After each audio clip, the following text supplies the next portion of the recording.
네, 안녕하세요. 미드 얻었은 가족 여러분. 정말 오늘도 놀랍게 역사하시는 하나님을 이렇게 기대하시면서 정말 그 소망 가운데 사셨으면 좋겠습니다.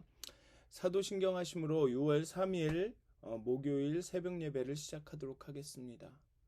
전능하사 천지를 만드신 하나님 아버지를 내가 믿사오며 그 외아들 우리 주 예수 그리스도를 믿사오니 이는 성령으로 잉태하사 동정녀 마리아에게 나시고 본디오 빌라도에게 고난을 받으사 십자가에 못 박혀 죽으시고 장사한 지 사흘 만에 죽은 자 가운데서 다시 살아나시며 하늘에 오르사 전능하신 하나님 우편에 앉아 계시다가 저희로서 산 자와 죽은 자를 심판하러 오시리라. 성령을 믿사오며 거룩한 공회와 성도와 서로 교통하는 것과 죄를 사해 주시는 것과 몸이 다히 사는 것과 영원히 사는 것을 믿사옵나이다. 아멘. 찬송가 499장 함께 찬양하시겠습니다. 통합으로는 277장입니다. 찬송가 499장 흑암에 사는 백성들을 보라 함께 찬양하도록 하겠습니다. 찬송가 499장입니다.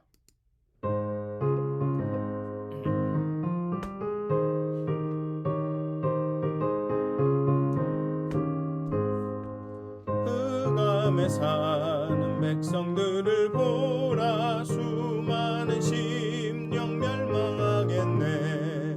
그 누가 갈까 주의 복음 들고 생명을 구원하는 곳으로. 큰 권세 주께 있으니 큰 권세 주께 있으니 너는 가서 주의 복음 전하라. 주가 너 항상 지키리라. 구원의 문은 넓게 열렸으니 십자가 군병 일어나거라. 너희의 힘을 하나로 뭉쳐서 죄악의 쇠사슬을 끊어라. 큰 권세 주께 있으니 큰 권세 주께 있으니 너는 가서 주의 복음 전하라. 주가 너 항상 지키리라. 왜 너는 멸망길을 가려느냐. 주 음성 듣고 응답하여라.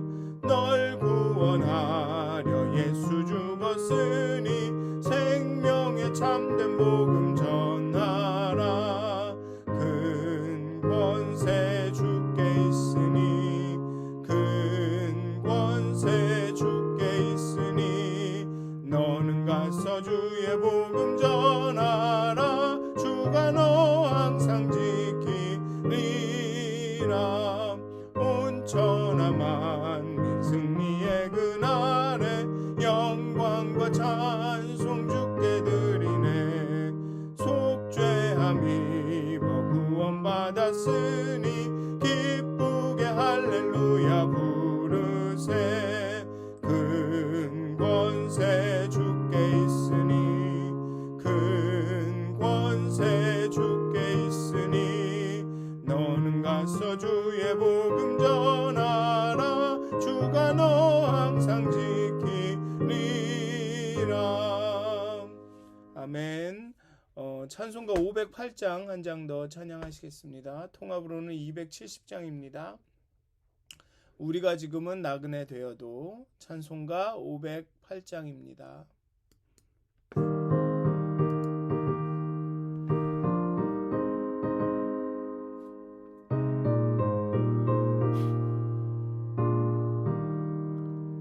우리가 지금은 나그네 되어도 화려한 천국에 머자나 가리니. 이 세상 있을 때 주 예수 위하여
백성 알도록 나가서 전하세.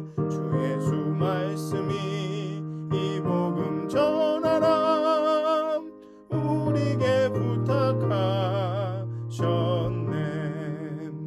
주 내게 부탁하신 일 천사도 음모하겠네.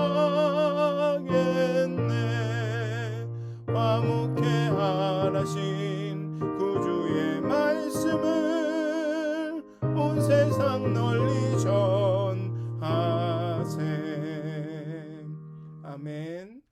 기도하시겠습니다. 은혜와 사랑의 하나님, 정말 우리에게 구원을 허락하셨고 하나님의 사랑을 보여주셨고 정말 하나님의 은혜를 깊이 체험하고 정말 하나님의 뜻대로 살아갈 수 있게 해주셔서 감사합니다. 이 시간 우리가 정말 이 시간 아침에 하나님의 말씀을 묵상하고 기도할 때 하나님의 영이 정말 우리 가운데 임하셔서 정말 오늘 하루 동안 하나님의 그 사랑을, 하나님의 그 말씀을, 하나님의 그 복음을 정말 우리의 삶을 통하여서 증거할 수 있도록 정말 우리가 순간순간마다 우리가 만나는 사람에게 하나님의 그 복음을 보여줄 수 있도록 하나님이여, 하나님께서 우리와 함께하여 주시옵소서. 하나님 우리의 연약함을 아시고 우리의 미련함을 아시는 하나님, 정말 우리에게 지혜를 주셔서 정말 하나님의 그 말씀을, 복음을 살아낼 수 있는 귀한 하루가 될 수 있도록 함께해 주시옵소서. 감사합니다. 예수님의 이름으로 기도하였습니다. 아멘. 오늘 함께 나누실 말씀은 사도행전 11장 1절부터 18절까지의 말씀입니다. 사도행전 11장 1절부터 18절까지의 말씀입니다. 제가 봉독하도록 하겠습니다. 사도행전 11장 1절부터 18절까지의 말씀입니다.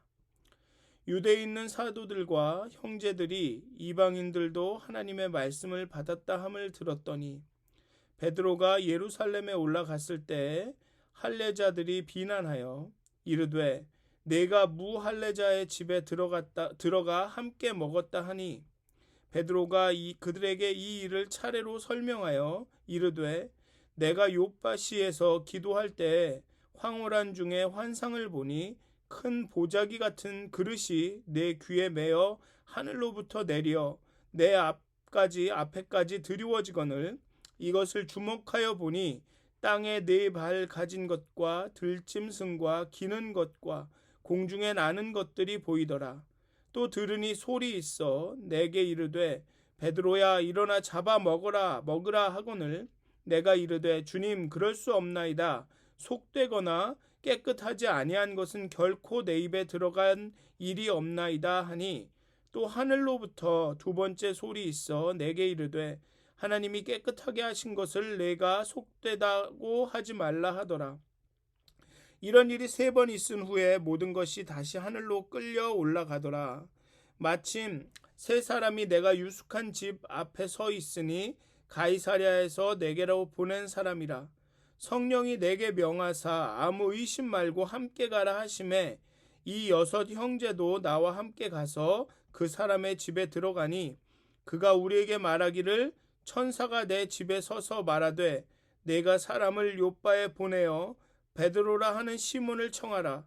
그가 너와 내 온 집이 구원받을 말씀을 내게 이르리라 함을 보았다 하거늘 내가 말을 시작할 때 성령이 그들에게 임하시기를 처음 우리에게 하신 것 같이 하는지라.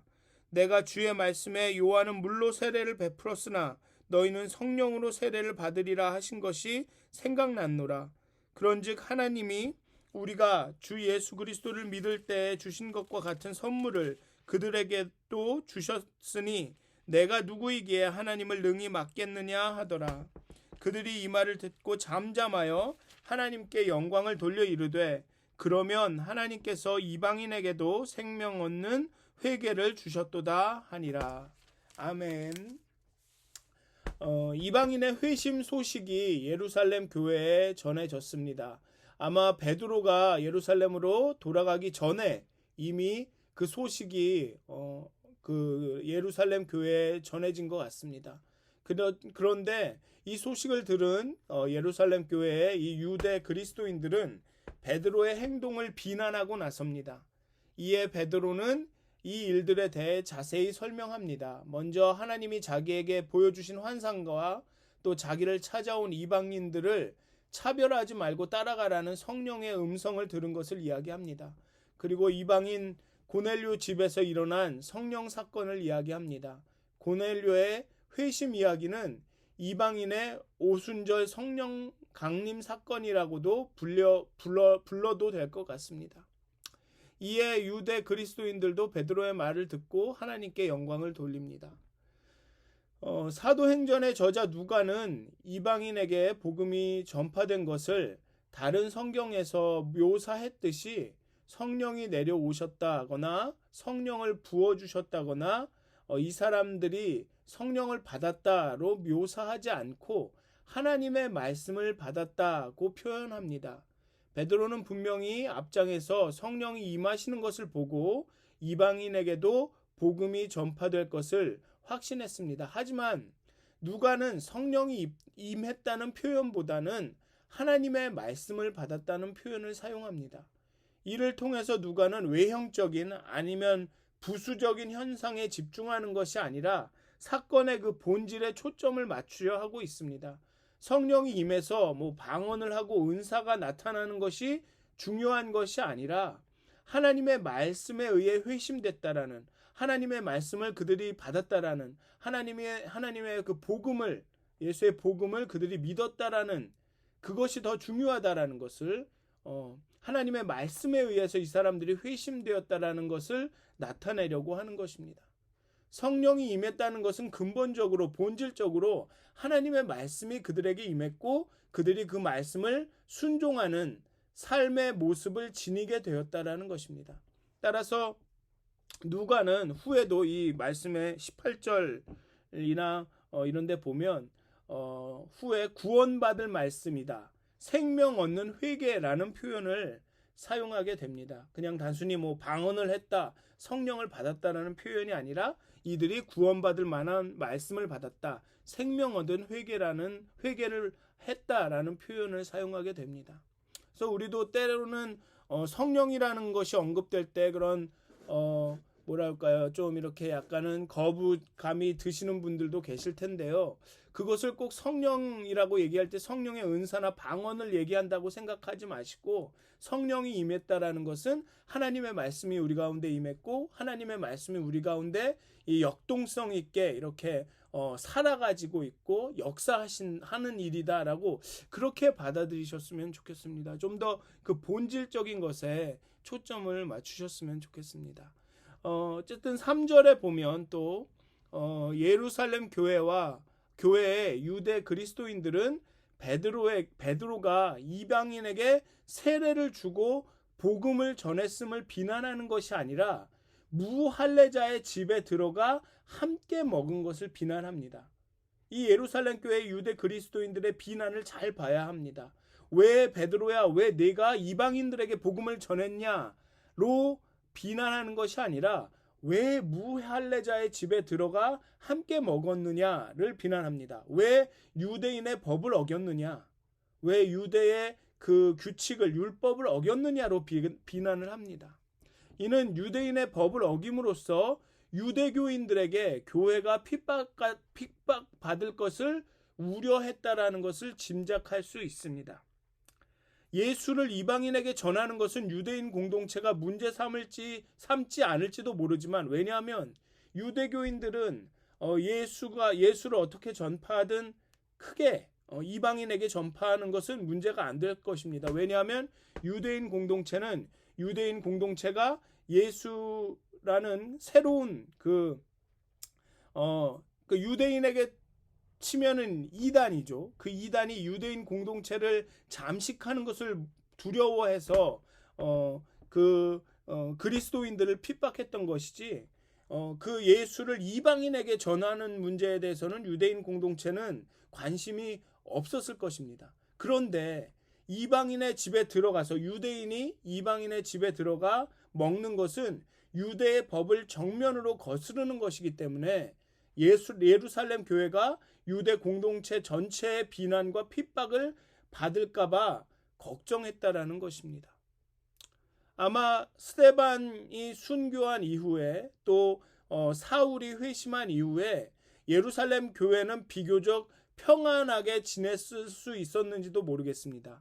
큰 핍박이나 어떤 박해 없이 아주 그냥 평화스럽게 지냈을 수도 있었는지도 모르겠습니다. 그런데 베드로가 그 무할례자의 집에 들어가서 함께 먹었다라는 소식을 듣자마자 예루살렘 교회의 지도자들은 어쩌면 이 일로 인해서 또 예루살렘 교회가 핍박을 받을 수 있을지도 모르겠구나.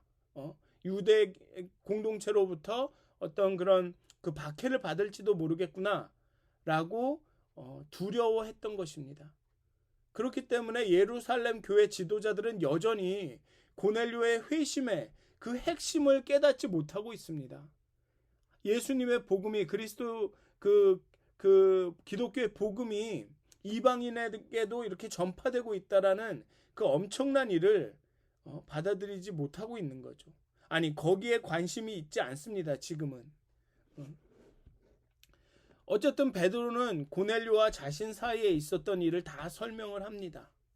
성령이 고넬료와 그의 가족, 친구들에게 임하는 장면을 설명하면서 성령이 그들에게 임하시기를 처음 우리에게 그 마가의 다락방에서 임하셨던 것 같이 임했다라고 말합니다. 그러면서 오순절 성령 강림과 같은 일이 고넬료의 가정에서도 일어났음을 이야기하고 있습니다. 그러면서 이방인에게도 예수님이 약속하신 그 하나님의 나라가, 하나님의 능력이, 하나님의 그 성령이 동일하게 임할 수 있다라는 것을 자신이 봤음을, 자신이 경험했음을 이야기합니다.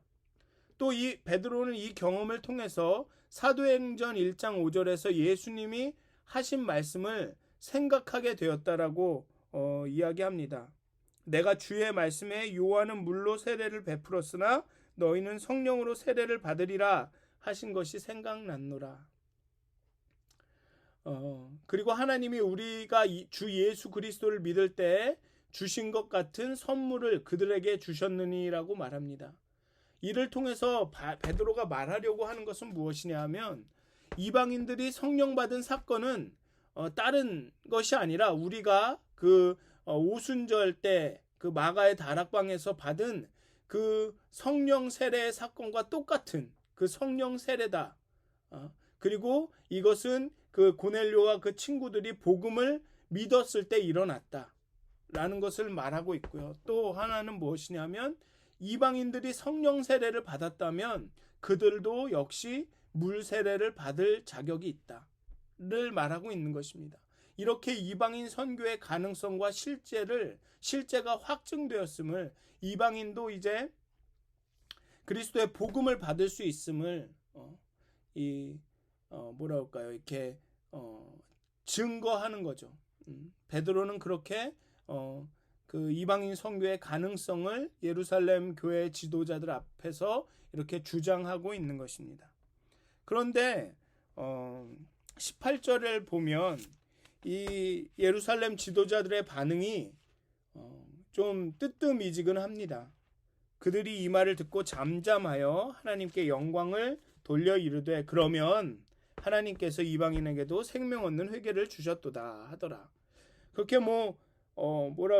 흥분되거나 이렇게 익사이티드 하거나 이런 느낌을 찾아볼 수는 없습니다. 그들이 이 말을 듣고 잠잠하여 더 할 말을 할 수 없었다 이런 표현이죠. 그리고 그냥 하나님께 영광을 돌리고 그렇다면 꼭 마지 못해 하나님이 그렇게 하시는구나 그 정도로 받아들인 것 같습니다. 못마땅하지만 그래도 하나님이 하셨다는데 어떻게 해 그 정도의 느낌이 듭니다. 그래 이제 그리스도의 복음이 말씀대로 온 유대와 사마리아와 세상 끝까지 퍼지겠구나라는 그런 어떤 흥분과 기대와 이런 것보다는 그냥 그래 이방인에게도 복음이 전해질 수 있어. 알았어. 이 정도의 느낌이 듭니다.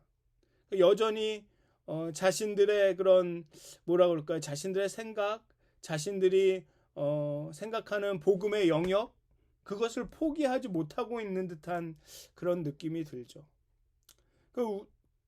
저희도 그 신앙생활을 하면서 이러한 태도, 두 가지 태도를 가질 수 있을 것 같습니다. 날마다 놀랍게 역사하시고 정말 어떤 한계나 제한을 뛰어넘으셔서 역사하시는 하나님의 그 놀라운 그 능력과 그런 것에 대해서 우리가 흥분하면서 기대하면서 이렇게 살든지, 아니면 내가 지금까지 알아온 건 내 것이라고 여기는 그것을 붙들고 그냥 그것이 바뀔까봐 전전긍긍하면서 그냥 그것만 붙들고 살든지, 이 두 가지의 태도를 취할 수 있을 것 같습니다.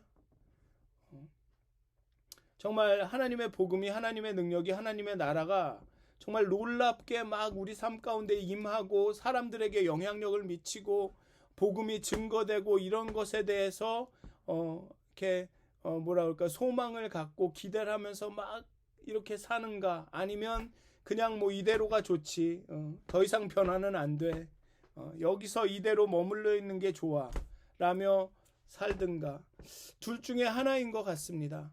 저는 바라기는 여러분들이 정말 그런 그 놀랍게 역사하시는 하나님을 기대하면서 오늘도 또 새롭게 정말 우리가 생각지도 못한 것들을 보여주실 수 있는 그런 하나님을 기대하면서 정말 우리의 믿음을 우리의 삶 가운데 살아내면서 또 만나는 모든 사람들에게 우리의 믿음을 증거하면서 그 복음을 보여주면서 이렇게 사셨으면 좋겠습니다. 이렇게 신바람 나게 정말 그렇게 신나게 좀 사시는 그런 하루가 되시기를 주님의 이름으로 축원드립니다. 기도하시겠습니다. 하나님, 언제나 우리의 지식과 지혜와 우리의 경험과 이론을 뛰어넘어서 역사하시는 하나님, 언제나 늘 새롭게 우리 삶 가운데 일하실 수 있는 하나님, 때로는 우리의 경험이, 이론이, 우리의 지식이 하나님을 제한할 때가 있습니다. 하나님의 놀라운 역사를 지연시킬 때가 있습니다. 하나님, 우리 마음에, 우리 영혼에 그 예민함과 민감함을 허락하셔서 정말로 오늘도 놀랍게 역사하시는 하나님께 정말 잘 반응할 수 있도록, 정말 우리의 지각을 뛰어넘어서 일하시는 하나님에게 정말 하나님과 함께 일할 수 있도록 하나님, 우리에게 열린 마음을, 부드러운 마음을 허락하여 주시옵소서.